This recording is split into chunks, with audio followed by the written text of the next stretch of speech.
I just wanted to make sure that you listeners are listening to the Drapetomaniac podcast on doayamedia.com. You are, right? Peace, family, and welcome to this edition of the Drapetomaniac podcast. This is Ayapo Yapa, the HDIC, that is the head Drapetomaniac in charge, and I'm here with my lovely, most excellent wife, Angela. Hello.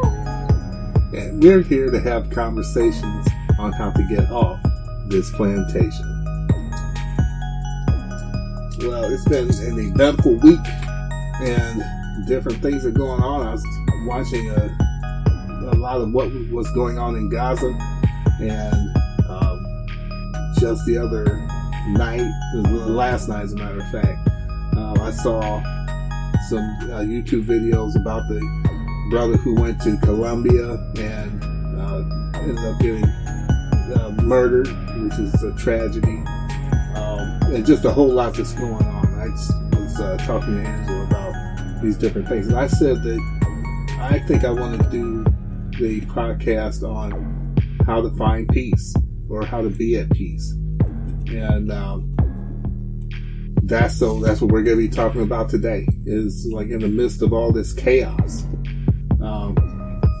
finding some kind of peace or knowing or coming up with some tools to have some peace, because it could be like in the abstract. Someone telling you, well, get some self-esteem. Well, what does it mean to get peace? How do you get it? What is it? What is it to you? And so on. So anyway, that's enough of my mouth. Let's hear what Angela has to say. So I, unlike you, have not been paying attention to what's unfolding in the Middle East, in Gaza at the moment, in Palestine. Mm-hmm.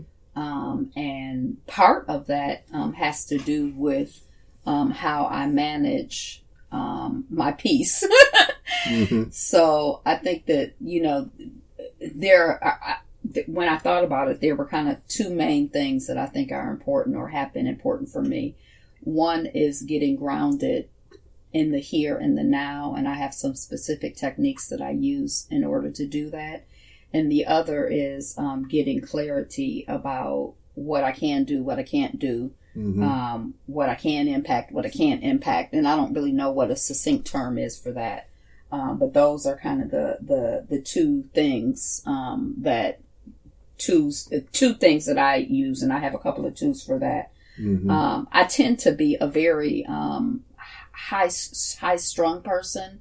I identify, I'm very empathetic, I think. Maybe if in the terms of Octavia Butler, in the parable, I don't think I'm a sharer exactly, but I think that I do tend to, like if someone is like, oh, my stomach is hurting, my mm-hmm. stomach can start hurting, or, so I kind of have to be I've had to learn to manage stuff like that. And I continue to work on it. As someone who is, my sun sign is Cancer.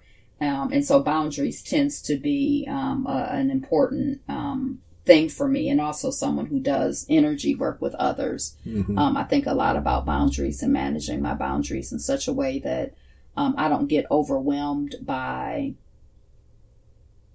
just pain and other people's experiences and anxiety and mm-hmm. Frustration and feeling immobilized. Do you have you ever thought about specific techniques that you use? Do you have any specific techniques before I get into mine that you use? Well, for me, the one thing I know for sure is that peace, and especially when you talk about inner peace, it really is something that can only be gained within yourself. Mm. Because especially in this world, if you're looking for something, when I say you, I mean a person. Mm-hmm. If you're looking for something that's going to bring you some kind of peace, whether it's in another person or whether it's in things or whatever,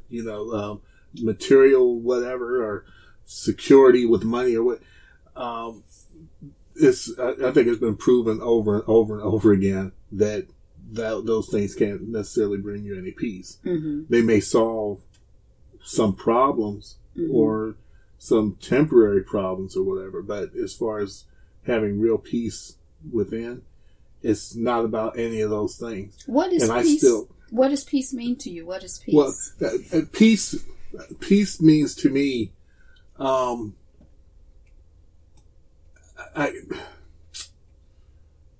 don't want to say that it's just resigning yourself to your fate, because that sounds fatalistic to me. But to me, that's an aspect of it. It's just like the Serenity Prayer. Accept the things that you can't change. Change the things you can change. Accept the things that you can't change, and have the wisdom to know the difference. I guess with me, when I watch things like what's going on in Gaza, what happened to the brother who went to Colombia, and what the thing I told you about, and I can't remember what country it was in Africa, where all these people were being screwed over out of their pensions, right? And I think the most disturbing thing to me about that was all of these people were black people. All of them. The ones who were being screwed over and the ones who were screwing them over. And like I told you this morning, I wanted to find some kind of a white face to put on it, but that disturbed me. Not because I think our people are perfect, but because I just have this belief. Just like the man posed the question, he said, "Tell me one problem that black people have that's not caused by white people." All that said, that's kind of off the subject. But when it comes to finding peace, I guess I'm still trying to even figure out what that means, and also, is it? Like you said, we were driving around yesterday, and you said, I understand what it means when they say ignorance is bliss. If I stop watching what's going on, it's still going on. So I just don't see it. So what's the answer? I don't know. I'm still trying to work that through, if I'm to be honest. Yeah, I don't know. I think. So I want to loop back to that, because when I was talking about ignorance is bliss, I was actually thinking about it not in terms of trying to close an egg that's already been cracked. I was talking about the fact that before the egg is cracked, like before I was aware of certain things, how there was a sort of peace and bliss that I had. Just grab the wire. Okay. Wait, hold on real quick. If it seems like there was a jump right there, it's because I went and grabbed some water and Angela went and grabbed her tablet and plugged it in. So yesterday when we were talking about ignorance is bliss, I wasn't, today, right now when you're bringing it up, it sounds like trying to put together an egg that's already been cracked, putting it back together. And I don't really think that that's possible. But I think that I was talking about the bliss of before the egg is cracked. And specifically in my situation there, as I get more knowledge about things, I notice that I can have waves of anger about as I realize the truth of certain things or certain aspects of the truth of certain things. So like, I think yesterday I was kind of thinking about like religion and how, I had waves of awareness in terms of how I have processed my relationship with Christianity specifically. And like, at first there was like a wave where I was like, whoa, there's a lot of fear here. And this fear, I want to, move and do the right thing from love, not move and do the right thing from fear. So, and it was like with Christianity that I was exposed to, I just kept hearing fear, fear, fear, fear, fear. And I'm like, yeah, that's not a vibration for me.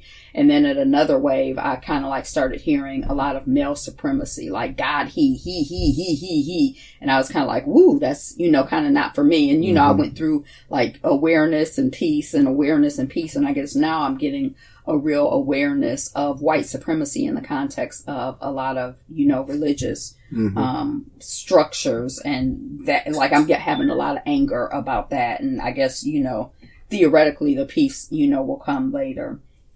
So that's when I was talking about ignorance is bliss. I was talking about it in terms of before I've known things, I was just like, oh, but then, so I was kind of like happy. But then once I know something, it can look totally different to me than before, and I don't be happy and relaxed. Well, that's still in line with what I was saying, because it's like Schrodinger's cat.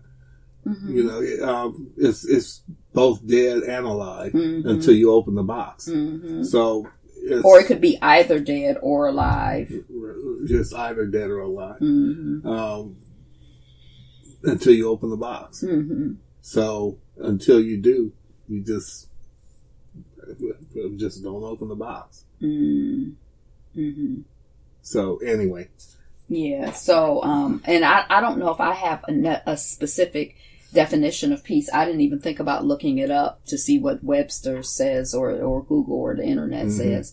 But I definitely can feel there. For example, last year, we had made some plans, and then the pandemic came, and I remember how anxious I became and how my mind was like whirling around, because I'm like, are we going to be able to do this? What if this happens? And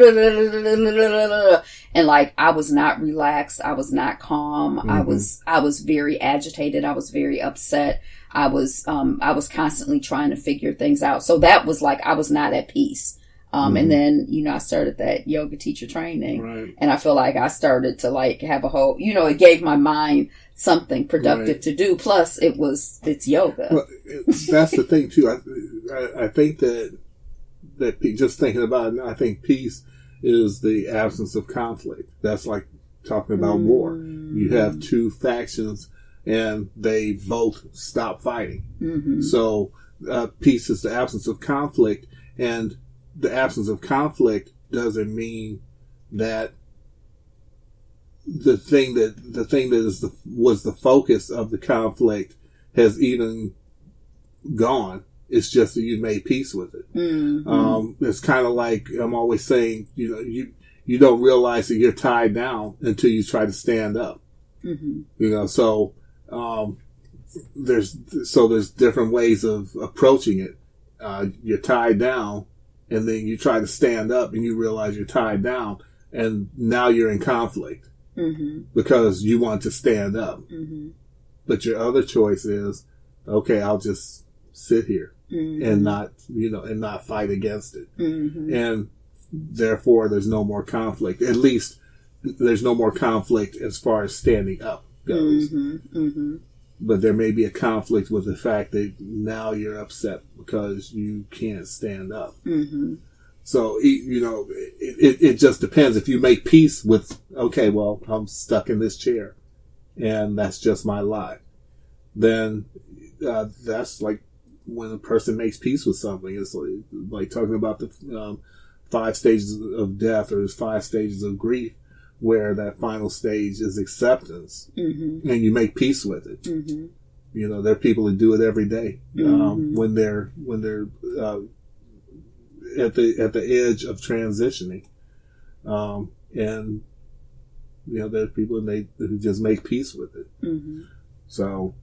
Yeah, and I think that, so I was trying to avoid defining peace using the word peace. Right. And, I was too late. I guess I didn't look it up, so I don't know. But then, so the other thing for me in terms of this analogy used about being in the chair is it kind of brought up for me when I did not study much martial arts I'm not a student of martial arts, but I remember in one class that I took, one lesson that I learned that I think about, and I thought about it when you were talking, was, if someone like grabs you by your arms, a natural instinct is to fight, the grabbing of your arms. And, part of what training can do for you is to give you an opportunity to make peace with the fact that they grabbed your arms, but also determine that your head is free, so you can butt them with your head. Your legs are free, so you can knee them, you can step on their feet, you know, like, and so it's sort of like, I think in that analogy where you realize that your arms are tied down or you can't get up, you could just make peace and be like, okay, well, I'll just sit here. Or there might be some other strategies that you can employ, that also can bring you peace. So yeah. but then would you be at peace if you're employing another strategy?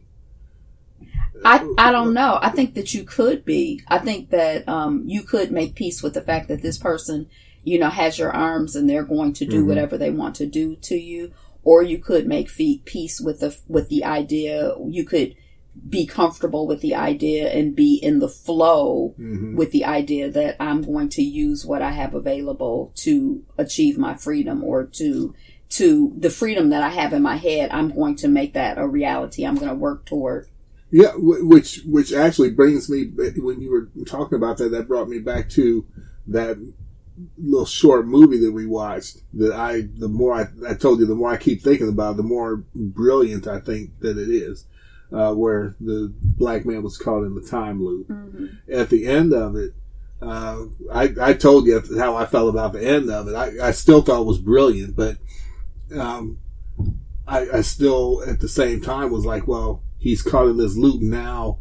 His whole life, at least until he figures a way out of it, his whole life is about dealing with this freaking cop. So that's no freedom, it's no victory to me. But having said that, he made peace with this situation. And he said, and he basically was determined that he was going to get out of it. He said, I'm smarter than you, I'm stronger than you, and I'm going to figure something out. Right. Or something to that effect. Right, and he made peace with it. Right. Didn't mean he liked it. Right. Didn't mean that he gave up. Right. But he made peace with it. And I think, that loops back. One of the tools that I had written down in terms of this idea of getting as much clarity as you can about what you can and cannot do, what you can and cannot impact. I had written down the Serenity Prayer. And I remember when I was a teenager, at the time that I was a teenager, even though in some ways I'm an only child, when I was a teenager, my dad had a child, so I ceased to literally be my dad's only child. But my mother also had custody of my first cousin's, her sister's children. And I remember when we were teenagers, and we were all teenagers at the same time, because I have a twin cousin. She and I are 3 weeks apart, and then her brother is a year older than us. And it's having teenagers can be a lot. I shouldn't say it is, but in that case, like, I feel like the worst, or I should say, like, I remember one time my mother, I was just getting on her nerves, and she pushed her glasses up, and we were in public, and she pushed her glasses up, and you laughing because she used her middle finger right. to push her glasses up, and I was so upset, and I'm like, did you all see that? Everybody thinks my mother is so great and so wonderful. I'm sorry, I'm yelling. Everybody thinks my mother is so great. Did you see what she just did? And nobody saw, and it was like real slick, but I think that, so I was kind of like, I feel like I was kind of annoying, but there were like a lot of things going on in the household that my mother had to deal with in terms of having teenagers and, people sneaking in and out of the house, people sneaking out the city in cars, driving to others, it was all kinds of stuff going on. People having babies, so it was serious real life stuff, not just like somebody annoying you and twisting their head and kissing their lips. And she was into the Serenity Prayer. Oh, the Serenity Prayer, God, she was, and I was like, it was so annoying to me because I was a teenager and everything was annoying to me. But as I've matured, that is something that I have really, and then, I also went through a process of recovery, and in the recovery community, Serenity Prayer is like really, really big. And so I've just really thought a lot about it. And, I feel like it's a really powerful prayer. And I think that prayer is really important. And I think not just thinking, oh, the Serenity Prayer, but being able to say, God grant me the ability to change the things that I can change, the courage to change the things I can change, the what is the thing with the willingness to accept what I can't change? The willingness to accept the things I can't change and the wisdom to know the difference. I used to at one point know the Serenity Prayer. So that even speaks to me about this, like when you need to just take that moment to breathe and be in that space and to ask for help, ask God for help, ask other people for help. You know how important that is in terms of finding peace. Because there's some stuff you can do, there's some stuff you can't do. Let me say this as a side note. When I was a teenager, I should have cured cancer and because you knew world peace, fix world peace, and like created like flying cars. Mm-hmm. Because when I was a teenager, I knew everything. Mm-hmm. Mm-hmm. You know what? Things that disturb our peace doesn't have to be something as big as what's happening in the world, in other places, and so they're like small inconveniences, like you said. There's stuff that gets on your nerves on a sometimes a daily basis, or even the images that we get of our people being gunned down in the street and all that. All these things disturb your peace, and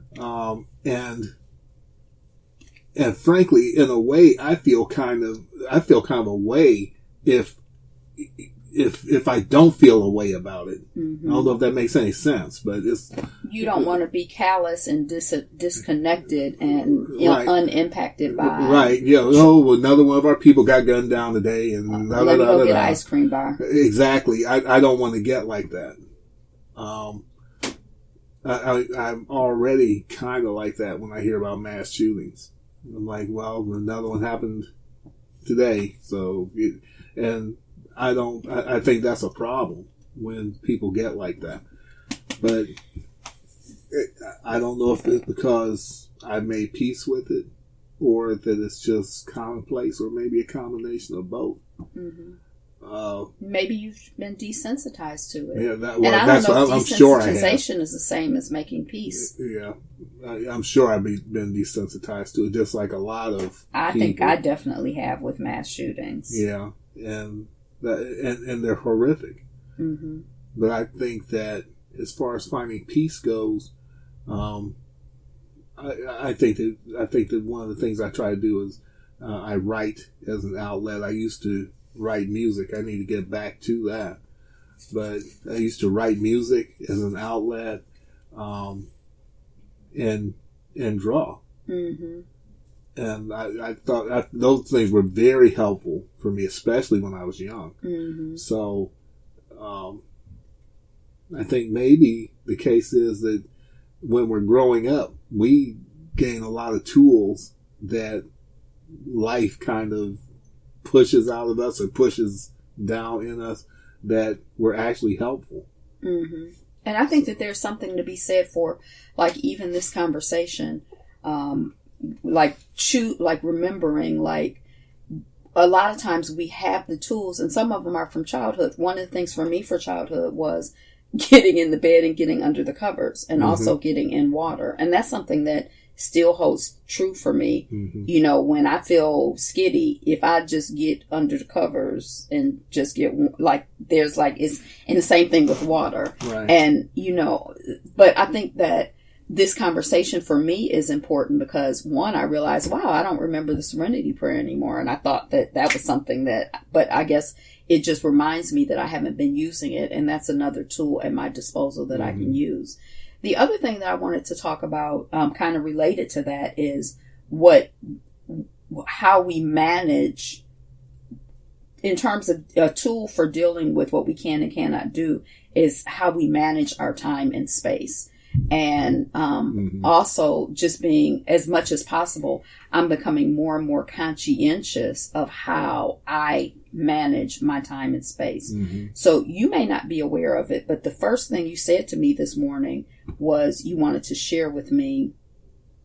You came and you shared with me 2 or 3 things that I would have preferred to have started my day off on a whole different tone, or right. our day off, because I was already laying there thinking. It was those 3 things I just mentioned: the Gaza and the brother being murdered in Colombia, and what was happening in Africa, Mm-hmm. which, and I can't remember which country, but with the people's pensions, Mm-hmm. which is it's just a mess and it's so wicked. And so, And- so we're in relationship, you and I are in relationship. Mhm. And I didn't have a choice in terms of what you said to me, what the first words were that you said to me this morning. But I did have a choice in terms of, and I actually think it's important. I try to be, I am trying to become more and more conscious of things like that, because I believe that they set the tone and they can set the tone and order, like what you do first thing can set the tone and order the day. Right. And so, but I feel like I'm becoming more and more aware of the choices that I have in terms of managing. There are some things that I can control. There are some things that I can't control. Mm-hmm. So you saw that, or you maybe you didn't see, but I really, I was in there afterwards. I started studying, but before that, I had already started setting my tone, for peace for me. And I think that it's important to be aware of how we manage our time as much as we can, Mm-hmm. and how we manage our space, and managing our time and our space in such a way that supports and fosters us feeling good and free and connected to God, connected to truth, connected Mm-hmm. to light, connected to our growth, connected to things that make us feel good. Mm-hmm. I was saying to my mom last night, like, shoot, I don't think that I looked at my at a news feed, I think for like maybe 10 or 15 minutes yesterday, but it's been 2 or 3 days since I've looked at a news feed, because I notice, that I'm like, I just don't really have the emotional resources at the moment, for much else other than, just trying to keep myself, grounded. Mm-hmm. So that's a tool. Like for me, it's sort of like I've tried. First thing in the morning, I don't read Twitter. I don't read the news. I try to spend time thinking and breathing. Mm-hmm. Today I was observing my body in terms of the sensations. I was observing my emotional body. Just like that's how I try, and just checking in with myself. Saying some affirmations, choosing to manage my time and my space. And then in terms of space, I think that, creating altars, reducing, mess and confusion. Mm-hmm. And I think something that you talk about a lot in terms of materialism, I actually think that having a cluttered space and a lot of junk and a lot of material and a lot of things reduces my peace. And I learned that from this book that was like, everything you own, there's a part of you is attached to it by a thread of consciousness. And if you have a whole bunch of stuff, then your consciousness is spread out. And if it's chaotic, then it's spread out and twisted around. I am absolutely that way, because I don't know if you ever know this, but before I can work, I have to like straighten up or clean up or whatever, because I can't think in a bunch of clutter and mess and confusion.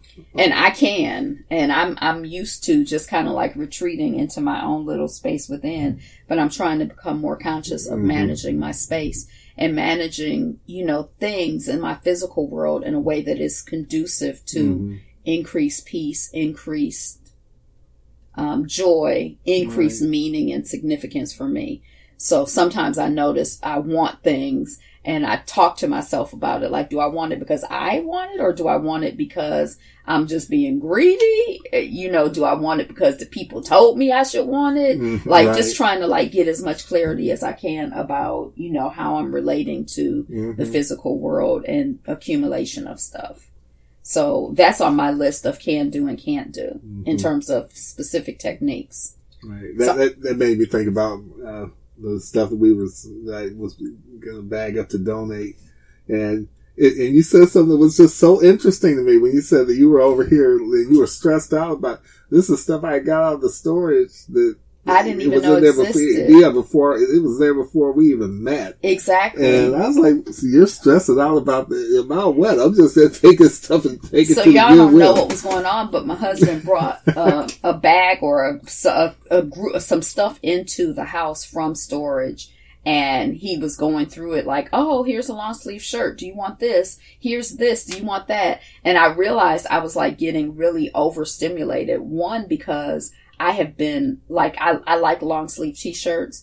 And I have 2 or 3 of them that are like in tatters that I actually still love and I still wear. But like the one that I had on the other day with the hole under the arm.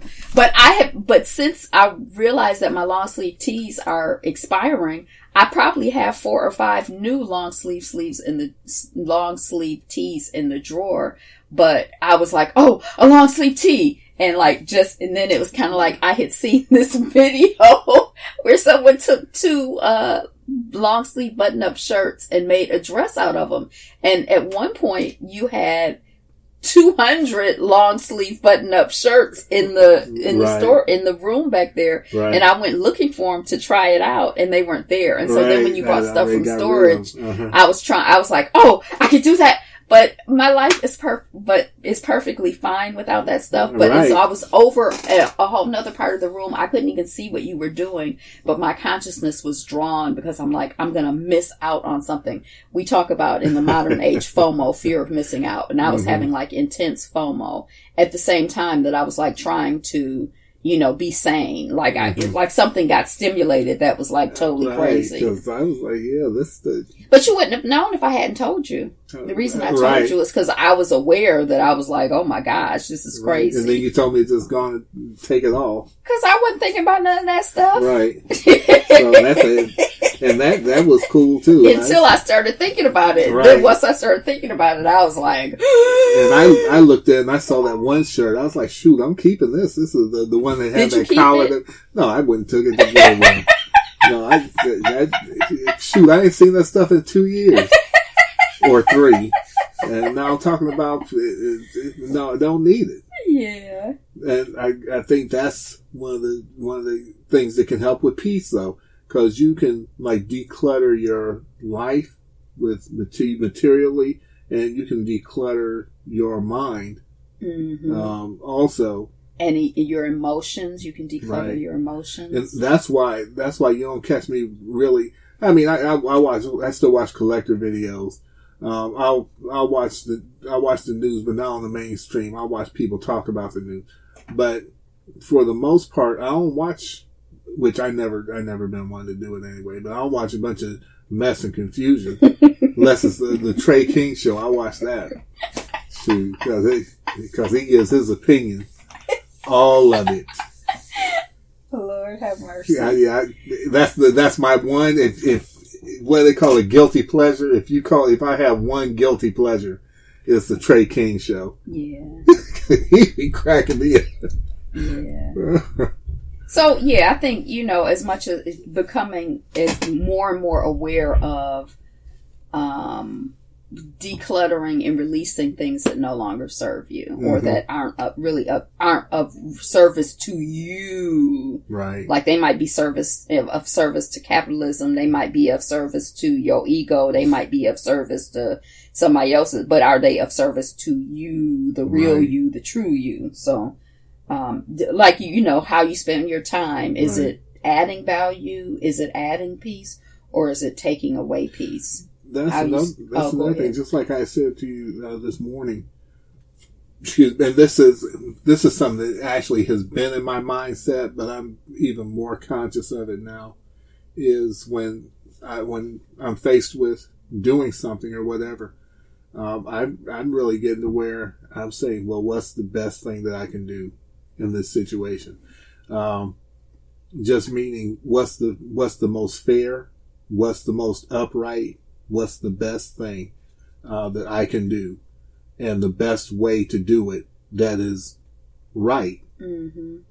And I understand that right can sometimes be subjective, but if there's a choice between like cheating somebody and getting over on them or whatever, and not cheating somebody and not trying to get over on them, I want to choose the latter. Yeah, and there's nothing wrong with subjective because everybody's value and value system is different. Right. But some people's value system, in my opinion, is effed up. If my value system is to cheat you, then that's an effed up value system. Is that your value system? It's just me no, and it's you not. talking. So I'm saying there's nothing wrong with observing your personal values. So I just said that the way that pertains to being at peace is, like I said after that, I can't control what anybody else does, but I can sure control what I do. And I mean, which I actually think that I agree to a degree. I know what you mean. Because it's kind of like, I know I can't control what nobody else does, because when I'm trying to grow and develop and control and manage myself, that's more than a full-time job. So even the things that I would like to change and would like to impact, sometimes it's difficult for me with myself to change and impact it. So I know it's easier to do that with yourself than somebody else does. Exactly. So and it's still hard to do it with yourself. Right. So that's what I mean. Can do some stuff. I'm the only person that I even have a chance of controlling. Absolutely. So, that's enough, because that's full time. That's more than full time. So those are, conversation with yourself about how you're managing, just how you're making decisions, how I'm managing time, how I'm managing space, just getting as aware and as conscious as possible. And then the Serenity Prayer, or whatever conversation that you have with God, conversations you have with God or your higher power or the Most High, Allah, whatever, the God within, your higher power, I guess, is the term that would be used in recovery. That power that you submit to, or, that you recognize is greater than yourself. Figuring out how to be more consciously in relationship with that, at the same time, that you're consciously in relationship with what you can do. So, well, as far as I'm concerned, because you may or may not know, I talk to y'all a lot, especially when I'm driving. Yeah, I didn't know. And just trying to figure all this stuff out. But another thing that Now the Bible says that perfect love casteth out fear. Casteth out all fear. Casts out all fear? It says casteth, but it's, if you're reading the King James, but it casts out fear. Also, there's something to be said for knowledge being power. And you know how I am when it comes to, like, truth. And I feel like there is nothing more comforting than truth. Like, even if a doctor tells you have cancer, or they tell you something's wrong, whatever, once you know the truth, then you can deal with it. Or as I have always heard it, anybody can deal with a why. No, anybody can deal with a what if they have a why. And so if you have a why, if you understand the truth about something, or you know what's really going on, say that something is about to happen and you need to go left or right, but you need information so that you can know which way to go. Well, if you go left, this will happen. If you go right, this will happen. Maybe both things are bad, or both things are things that you don't want.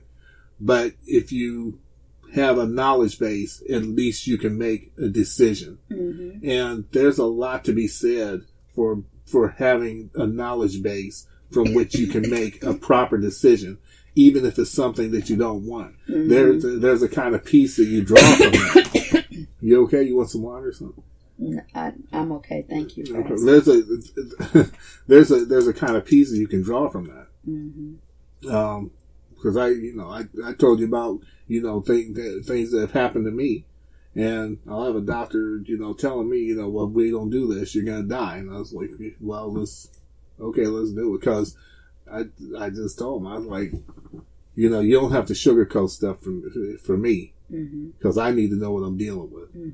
And so, and once I had that, then I had the tools that I needed to be at peace with it. And so that's why I get so angry or frustrated or whatever when you're dealing with a people or a government or a system that literally only lies to you. Mm-hmm.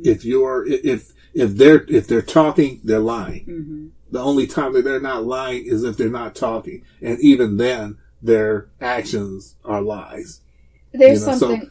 So anyway, that's. But there's something that I find actually peaceful when I feel like understanding someone's nature, understanding the nature of something is sort of like locating yourself on a map. Mm-hmm. And in coaching work that I've done with myself and others, I feel like that's really, really important. Having being able to assess as much as possible what's really going on, and then you can begin to address. If you think that you're in Detroit or want to pretend that you're in Detroit, mm-hmm. but you're in Columbus and you're trying to go to Guadalupe, or is that mm-hmm. a person or a place? Let's say Kenya. You're trying to go to Kenya, the place Kenya, but you booking flights from Detroit to Kenya, and you go to the airport, your ticket is not going to be, you go to the Columbus airport, you're going to have problems. Mm-hmm. Even if you're in Columbus and you don't want to be in Columbus and you wish you were in Detroit, there is some power and some peace and some strength. There's a point of power in acknowledging and being aware of what's really going on mm-hmm. as much as possible. Absolutely. Carrying on with that analogy, if you're driving and you get lost, mm-hmm. right? There are few things more frustrating than being lost. But as soon as you stop at either a gas station or somebody who knows where you are, you so old fashioned. Check your gypsy, the GPS. Well, that's the thing. Say that like when I was coming back from Detroit yes. and like GPS yes. went out and I was in the middle of nowhere. Silly. But my point just is that even if you're still lost, if you know where you are, then that brings a kind of relief because at least I know where I am. Mm-hmm. in the midst of being lost. Mm-hmm. And that gives me a point of reference mm-hmm. To get out of being lost. And if I know that every time this person is inclined to lie, mm-hmm. then that gives me a peace, but because I have a way of processing, our communication, our relationship, Absolutely. Whatever is going on. Absolutely. So that's like the second big category for me, kind of really as much as possible being grounded accurately in the here and the now. Mm-hmm. So, I guess that awareness or willingness to like know the truth. And I think willingness is an important word, mm-hmm. Because sometimes the truth is uncomfortable sometimes, mm-hmm. We'd rather know but just, so I used to pray for, willingness to know the truth. And sometimes I had to pray for willingness to be willing to know, mm-hmm. The truth. But that is important. And then, there's some other specific techniques that I have written down for me that I use related to becoming grounded in the here and now. Mm-hmm. So, willingness, like when I was dating, not when we met each other, but the time before when I was mm-hmm. dating, it was like, it was really important for me to be willing to see people for who they were as mm-hmm. opposed to what they said or presented themselves to be. Yeah. Mm-hmm. And, I felt like it was really helpful and that willingness to like actually observe people and observe was very useful to me. And I felt like I gained a really, powerful tool for me, mm-hmm. Because I am a person who, my ear is like a really, it's like a gateway for me. And so if you say certain, it's like, woo! But, I had to let my eye become a gateway, mm-hmm. More than anything, just observing and, kind of seeing, what's going on. So another thing for me is breathing. Mm-hmm. And, definitely if I notice that I'm like spinning or getting anxious or getting, I try to breathe. Mm-hmm. And of course our bodies breathe whether we're trying to or not, as long as we're alive, mm-hmm. I think. But just consciously connecting with my breath and my breath going into and out of my body. And it's become, more and more practice, as I've as I'm working more with yoga, but even before that, just take a deep breath or breathe 10 times or something to like really ground myself in. Cause I feel like breath is like the most basic thing. Breath and consciousness are like, foundational on some level. Like if you don't have breath, you don't have life. It's definitely foundational. Even you talking about that makes me think of like old black and white TV shows or old black and white movies that's from way back that I used to see.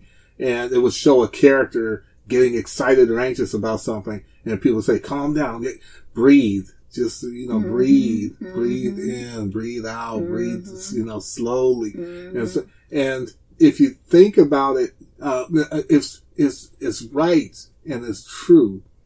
But on the surface, it would seem like an odd thing to say because what typically you would be thinking, well, shouldn't you be saying something to calm them down, like the facts of what's going on or whatever, as opposed to you're just concentrating on getting them to breathe, and that shows that even way back and in ancient times, whatever, that's like breathe.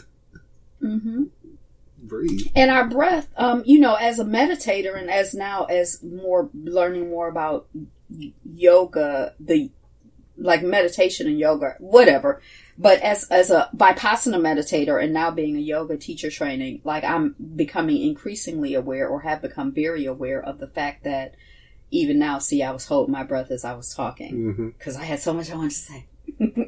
But the connection between our physical body and our emotional body.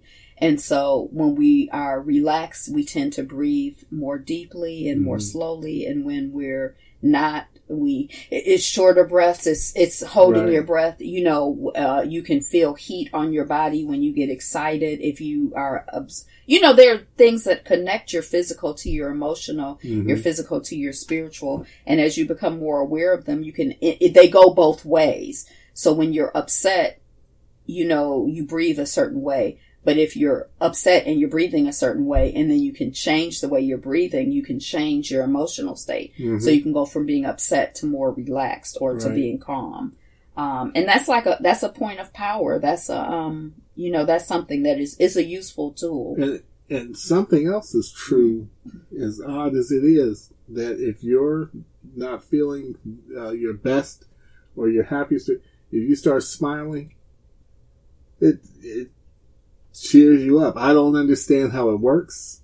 I don't know the mechanics of it, but it works. There's a link between our physical and our emotional, and we have access to, our physical, and we can impact our emotional through that. Right. So that's definitely a thing. Affirmations sort of work, the same way. When I notice, I have a lot, I get scared. And I say, I affirm, I am safe, I am safe, I am safe, I am safe. That's one of my affirmations. So whatever I notice is going on, I try to have affirmations if what is going on is not in my best interest from my perspective. Let's see, mine kind of works the other way. No, I won't say that. It works differently. When I'm feeling stressed or even afraid or whatever. And sometimes I'll see something even in a movie that'll scare me. It's just the truth of it. And then I'll just start applying logic to it and knowledge and truth to it.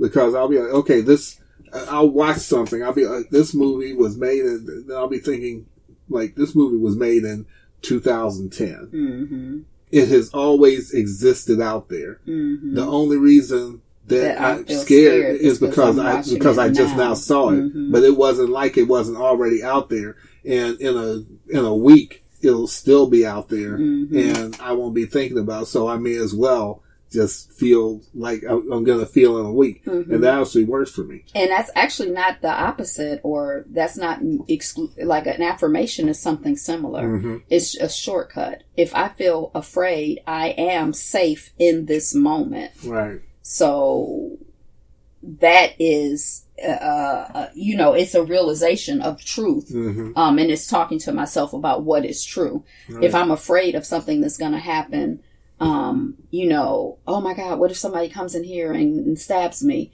That's actually what's happening right now, is that I'm safe. I'm free. Right. You know, I affirm I'm free a lot too. Well, a lot of these documentaries I watch, I'm like, shoot, they were made several years ago. Mm-hmm. And that doesn't take away from the issue or the real problems that the people are having. But I'm like, I'm feeling upset because I just watched this. Mm-hmm. But this has already happened and is happening and continues to happen. Mm-hmm. I'm just aware of it now. Mm-hmm. Just like the clothes I brought in. You know, you're just aware of them now. Mm-hmm. And then you reverted yourself back to a state of...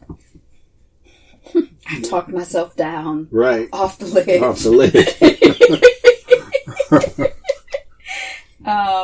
So I think that kind of leads to another tool that I personally feel is very important. I think that there are times when we can talk ourselves off the ledge, and there are times when we need more help. Mm-hmm. And we talked about it in terms of what you can do and what you can't do. But I think that, and I've definitely had this experience. Well, I've been in therapy, and I think because I have been in therapy, or maybe not, but I've definitely had the experience of being in relationship with people and realizing that me being a good friend or me being, you know, a support is not, I don't have the tools that they need to help them to get freedom.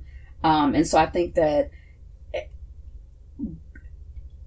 therapy is an important tool for peace. Mm-hmm. I think that as Black people, we have experienced a lot of traumatic, demonic, awful things, right, directly and indirectly in this moment of time in our past.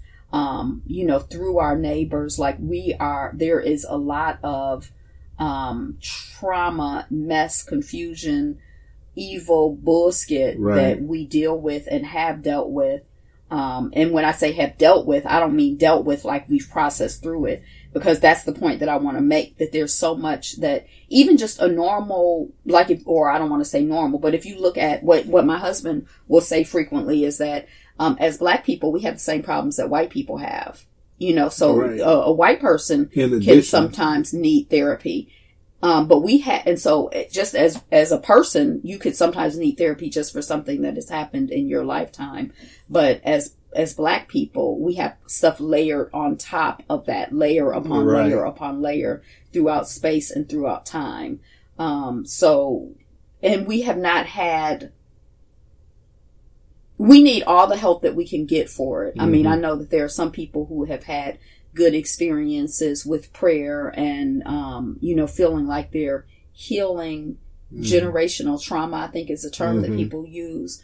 I know that there are some people who have had good experiences with altar work and African traditional relationships in terms of healing, you know, going back and, you know, or going forward and healing our ancestors. You know, we have different tools at our disposal, and we've had greater or lesser success with them, and at sometimes one tool is very effective and at other times, but and for me, therapy has meant that, you know, I think that the two therapists that I've dealt with have been Black women. And so when I see in movies or TV shows Black people going to get therapy from white people, it's very confusing to me. Right. And I mean, maybe people have had different experiences, but I kind of feel like Black us, we need Black therapists, and we need to vet them. I dealt with a therapist for like 2 years, and it was like once every 2 weeks. I didn't know that. Yeah, and I just like pour my heart out, you know, every couple of weeks. And this was for 2 years. And at the end of that 2 years, that therapist said something that hurt me so bad. You making a joke. No habla inglés. Don't you ever let me finish my jokes out? Because once I see the setup, I want to out you.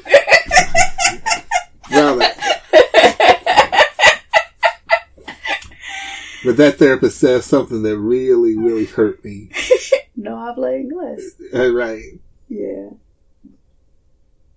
I'm not gonna do what you don't want me to do. I just said it a second time so that I could do it without you delivering my punchline. Ruining it. Jeez. Shoot, and you're so those little deadpan jokes or those jokes. I love them.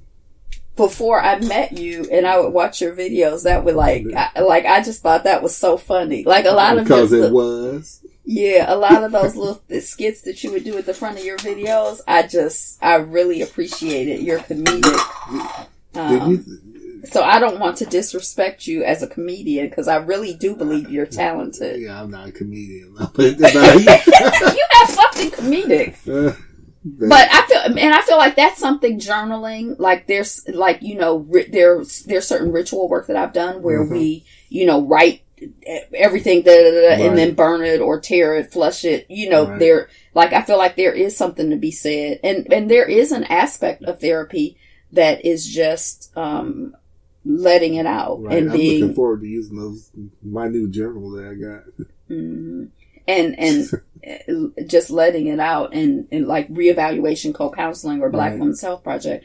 That was the idea. We weren't trained therapists necessarily. Well, sometimes, and I'm going to go on close this up. We've been going about an hour, but sometimes it's helpful just to look back at things that you wrote 5 years ago, 10 years ago, and look at where maybe you've grown. Mm-hmm. Or you haven't grown at all. Mm-hmm. And I just think it's helpful and it's instructive. So. I want to say one thing. Oh yeah, you can go on and finish out.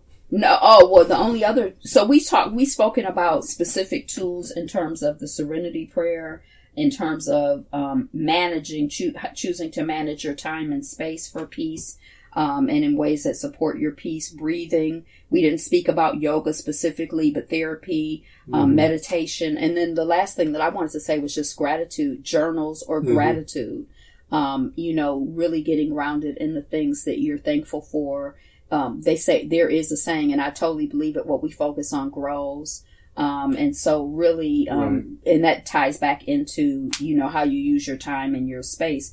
But like, investing and bringing your consciousness and awareness to as much as you can, as often as you can, as regularly as you can. That, the gratitude, prayer, and so on just brings me back to the whole thing with the ice.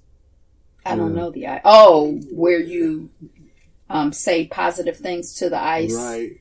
And then the crystals are symmetrical and beautiful, and you say negative things to the ice. There's been some research done, and then the crystals are chaotic. And the same thing with plants. I saw something on Facebook where it was like a child. The experiment where there's one plant you don't talk to, one plant you speak nicely to, and one plant you speak meanly to. Right. And that's we're living beings. We're made of water. We're receptive.